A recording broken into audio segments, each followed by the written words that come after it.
Et bonjour à tous les amis, j'espère vraiment que vous allez tous super bien. Enfin, rebonjour plutôt, parce que c'est la deuxième vidéo de la journée. L'analyse de la Nati face à l'Italie. La Suisse, du coup, qui passe en quart de finale au bout d'un match exceptionnel. Une masterclass, surtout en première mi-temps des Suisses. Franchement, ils m'ont bluffé sur ce coup-là. Vous avez vu que j'avais mis Voilà, si vous avez suivi, que j'avais mis que l'Italie allait remporter ce match après les prolongations. Mais finalement, c'est les Suisses qui pas besoin de prolongation. Après déjà une mi-temps et un petit peu de la deuxième, ont terrassé l'Italie, les champions d'Europe en titre, pardon. Non mais franchement c'est dingue.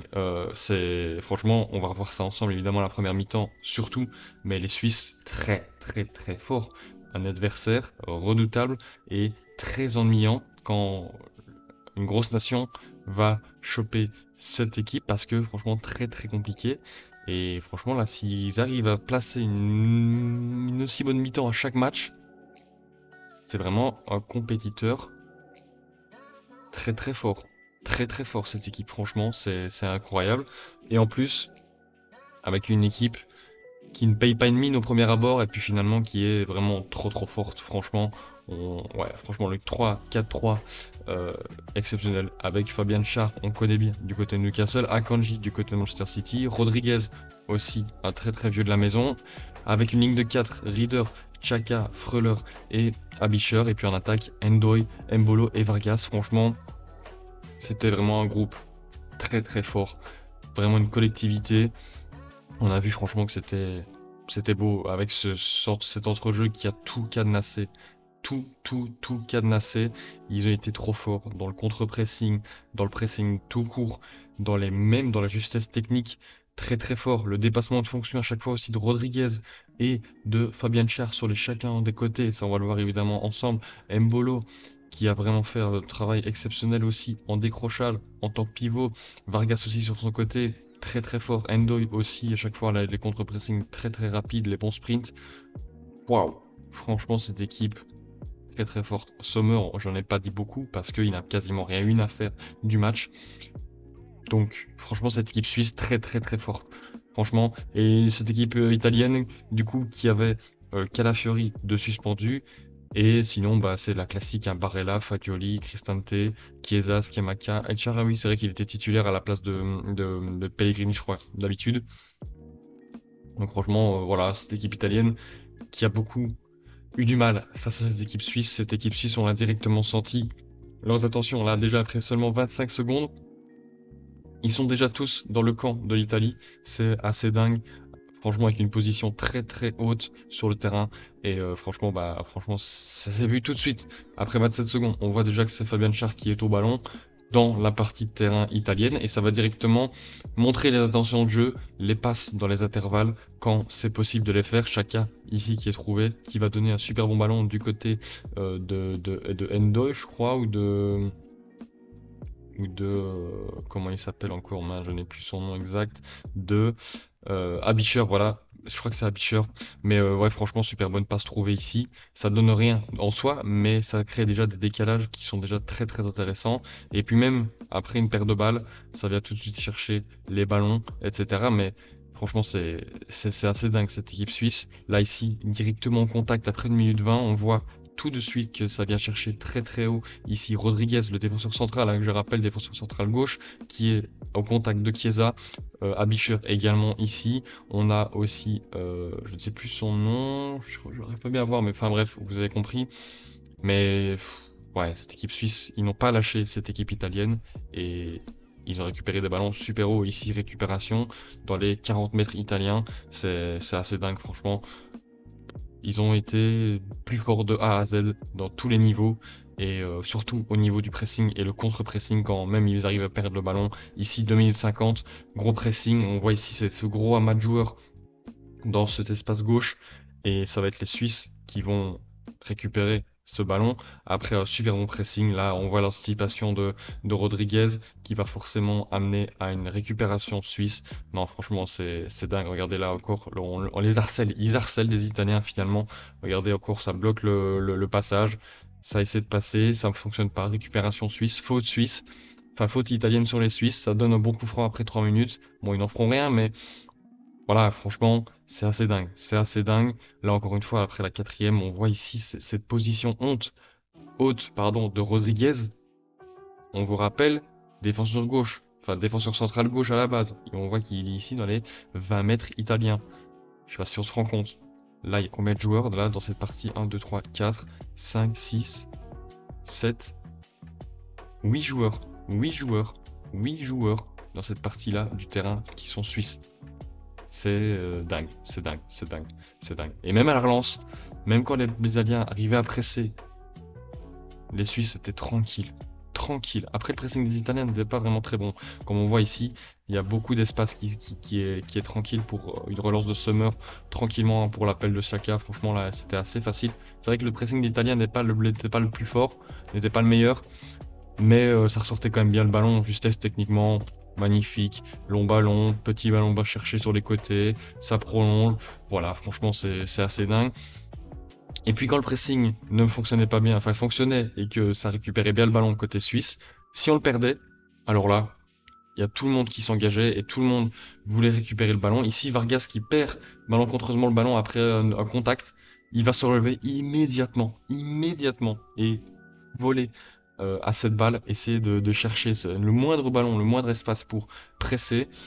Ok, il y a une bonne passe qui est trouvée, ça va, on dirait casser le pressing, mais finalement non. Ça continue de presser ici sur le côté, ça les enferme sur les côtés. Récupération suisse encore une fois. Franchement, magnifique, hein. Là encore ça récupère. Et en plus ça va donner un très très bon ballon. Ça c'est grâce aussi à la très bonne qualité de passe de Chaka. Là ici on voit le bon ballon. Franchement, magnifique appel de Endoy ici, côté droit, pour euh, une magnifique passe aussi de Chaka. Mais ça, bon, on connaît sa qualité évidemment. Franchement, c'est assez dingue la passe qu'il va nous sortir ici. Il lui manque un peu son geste. Le geste est très compliqué aussi à chercher, à venir essayer, mais voilà, il le fait. Ça donne pas gain de cause, mais c'est très bien tenté et on voit qu'une équipe suisse en confiance, qui connaît ses qualités et qui pour le moment les donne et les maîtrise. Franchement, c'est très beau. Encore une fois, pressing très haut, 13 minutes 53. On voit ici que c'est vraiment un pressing à la fois de zone, mais en même temps aussi individuel, ça qui était assez fou. Là, on voit que tout le monde a un homme, clac, clac, ici aussi, sur le côté droit, sur Mbolo, Mbolo aussi, ouais, c'était Mbolo, je crois, ici, ouais. Donc, ouais, c'est dingue, c'est dingue, cette équipe suisse qui a tout simplement surclassé cette équipe italienne. C'est impossible de ressortir, c'est impossible. Encore une fois, une récupération à 40 mètres du but italien, c'est fou, c'est fou.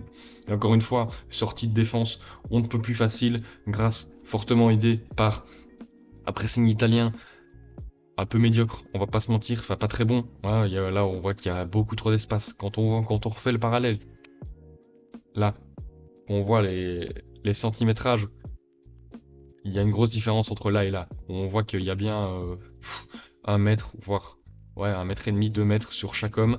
Là, regardez, il est tout seul. Là, il a personne, il est tout seul, donc il va pouvoir tranquillement faire son petit appel pour tranquillement sortir du pressing. Il y a un petit long ballon qui est joué, fin de Mbolo pour laisser passer Vargas. Vargas qui va donner sur le côté gauche. Voilà, ça va pas trop donner de suite parce que le Mbolo va centrer et ça va aller dans les gants de Donnarumma, mais franchement, c'était très très beau à avoir joué et elle mérite complètement sa qualification. Franchement, c'est assez bluffant. Et encore une fois, contre-pressing, perte de balle de Mbolo, contre-pressing, ça force un dégagement italien pour une récupération, encore une fois, suisse.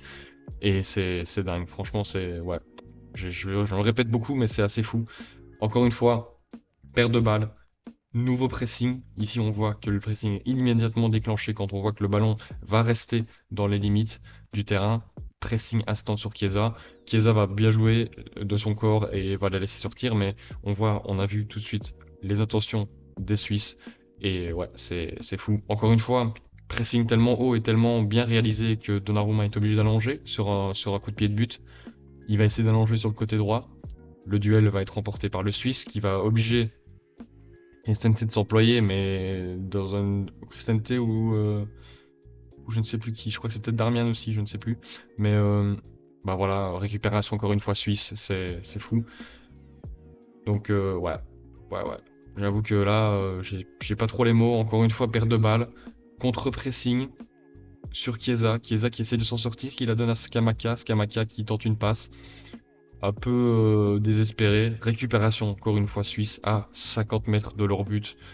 Donc ouais, franchement, c'est fou, hein, c'est très très fort. La première grosse occasion du match parvient par un jeu très rapide en deux passes. On va arriver devant le goal.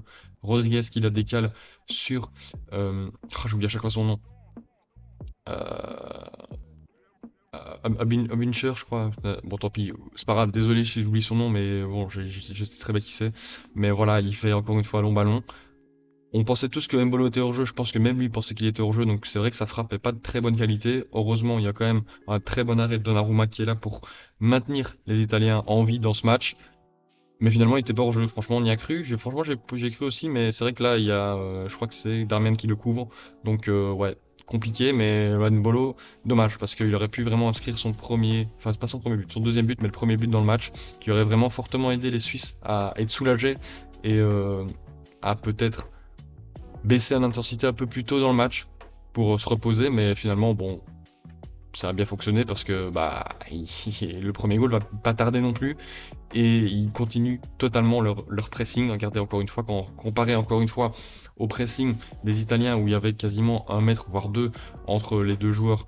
Donc ouais, et là bah, il y a 30 centimètres grand maximum entre chaque joueur. Du coup bah, forcément récupération encore une fois suisse après une petite ébauche d'une reconversion, mais là encore une fois voilà, récupération magnifique.